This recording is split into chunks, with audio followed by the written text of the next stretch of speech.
Welcome everyone to another episode of Tutorial Tuesday. It is week number 11, 2019. I'm glad that you're along with us. I have a couple of announcements as I always do, and then we'll get right into your questions. The first announcement is I want to address March's photography challenge. Now what I've asked you to do in March is fill the frame. So as we see this image right here, using a wide angle lens, something that's, relatively 24 millimeters or shorter, so like the 16 to 35 or the 24 to 70, but using a wide angle lens, fill the frame with your subject. No cropping allowed. And what I mean by that is take a look at what's in all four corners of that frame and be deliberate about what you put in there and, more importantly, what you keep out of there. So fill the frame. Number two with March's photography challenge is I'm going to change it up just a bit. And what I mean by that is I don't want you to submit images with watermarks on them, because at the end of the month, what I'm going to do is make a YouTube video, and I'm just going to go through each and every image, and then at the end of that, I'm going to announce the winner. So please submit your images without a watermark on them, and I'll provide a little bit, just a little critique on every one of the images so that you can grow from that. So let's get right into your questions. Just for Tutorial Tuesday's sake, the raw image is the unedited, unprocessed version of the image that you take while you're out in the field, or your source file. Yes, I keep that, and I keep the edited version as well. Yes, I have said this a million times, but for any newcomers, it's good for them to know as well.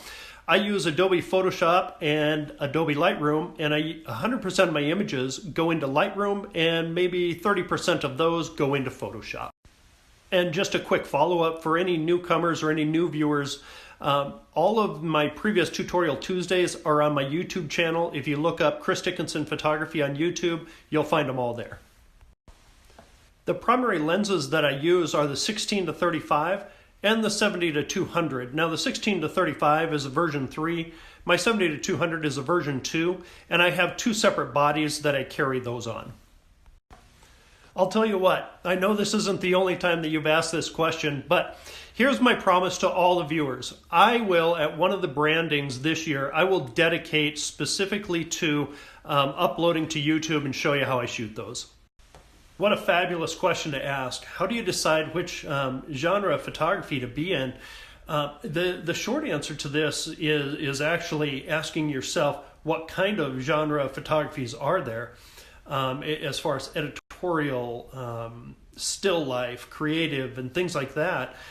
And underneath those categories, we have multiple subcategories in there, including Western, action, weddings, you name it. I mean, there's hundreds in there. Still life, products, I guess product would fall under still life, but you have to know the genres that are out there, and that's going to take research on your part. Then, after you find one, you say, well, I really like that kind of genre of photography.